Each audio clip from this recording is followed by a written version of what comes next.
Hey everyone, welcome back to Corporate Decoder. We're about to peek behind the curtain of PEDEVCO Corp and see if their latest report tells a story of growth or just more about oil and gas. Today we're diving into a Form 8K filing from PEDEVCO Corp. This kind of report is like a company's urgent memo to the public telling us about important stuff that just happened. We'll cut through the jargon and get to what really matters for investors and anyone curious about how this company is doing, especially focusing on their recent financial results. If you like unfiltered corporate insights, make sure you are subscribed. We also have a Discord community where we break down these filings even further. The link is in the description below. This report drops on the 17th of November 2025, but the earliest event it talks about is the 14th of November. That is a pretty tight turnaround, showing they're trying to keep us in the loop quickly. First off, let's look at what is actually traded on the stock market. PEDEVCO Corp has its common stock, which is currently trading under the ticker symbol PED on the NYSE American Exchange. This tells us they are a publicly traded company and investors can buy and sell their shares. The main event in this filing is about their financial results. PEDEVCO announced their earnings for the quarter that ended on the 30th of September 2025. They released a press statement, and this report is basically saying, hey, here is that press release, read it. It is important. The press release, which is exhibit 99.1 in this filing, is where we'll find the juicy details about their financial performance during that September quarter. Now, filings like this often include non-GAAP financial measures. These are metrics that companies create that don't strictly follow the standard accounting rules. They often do this to highlight what they see as the core business performance. The good news is, the company also provides a reconciliation, meaning they show how they got from the standard accounting numbers to their special non-GAAP numbers. This is crucial for us to understand if the special metrics tell a different story than the official ones. While this specific filing doesn't give us the full financial tables right here, it points us to the press release for those details. Based on the structure of a Form 8K, when they announce results, the attached press release is where we'd find the actual numbers. Imagine this filing is the cover letter and Exhibit 99.1 is the detailed report card. To understand PEDEVCO's performance for the quarter ending the 30th of September 2025, we'd need to look at that press release. Think about it, companies usually highlight their revenue, their profits, and any significant changes year over year or quarter over quarter. For an oil and gas company like PEDEVCO, this would likely involve production volumes, pricing of oil and gas, and operating expenses associated with drilling and extraction. We'd be looking for signs of whether their production is increasing or decreasing, how the market prices for their commodities are affecting their income, and if they are managing their costs effectively. Now, this filing is with the US Securities and Exchange Commission. The SEC, they are the government agency that oversees the stock market and makes sure companies are being transparent with investors.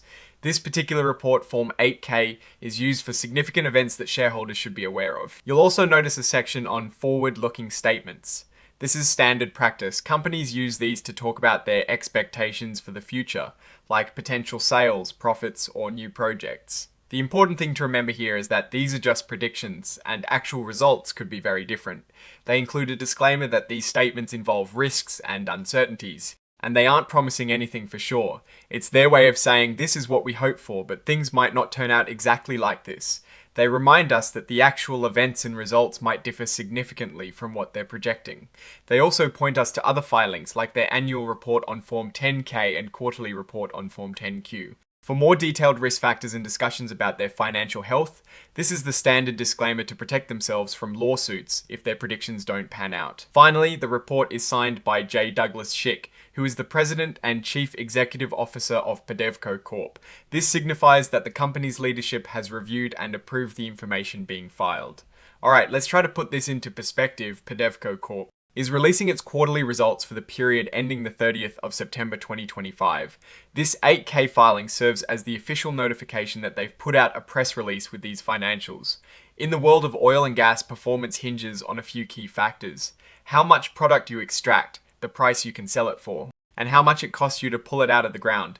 Investors will scour that press release for details on production volumes, average realized prices for oil and gas, and operating costs per barrel of oil equivalent. A strong quarter would show increased production, favorable pricing, and controlled expenses, leading to higher revenue and profit margins. Conversely, declining production, lower commodity prices, or rising costs would signal challenges. The fact that they've included a standard forward-looking statements section is typical, but it underscores the inherent volatility in the energy sector. Predictions about future performance in this industry are subject to a wide range of external factors like global demand, geopolitical events, and regulatory changes which can significantly impact actual outcomes. As for a broader assessment, without seeing the actual numbers from the press release, it is hard to give a definitive conclusion on PEDEVCO's current direction. However, the act of filing this 8K indicates a commitment to transparency with their shareholders, which is a positive sign. The key takeaway is to seek out that reference press release, Exhibit 99.1, to get the financial data and then analyze it against these broader industry dynamics. Are they growing production? Are oil and gas prices supporting their profitability? Are they managing their costs efficiently? These are the questions that lie at the heart of understanding PEDEVCO's financial narrative. Alright, that is our quick decode of this PEDEVCO Corp filing. What is your take on these types of announcements and what they signal for the company's future? Drop your thoughts in the comments below. If this analysis was valuable, hitting that like button really helps, and subscribe for more deep dives into corporate filings. Don't forget to check out our Discord in the description for more in-depth discussions. Thanks for watching, see you next time.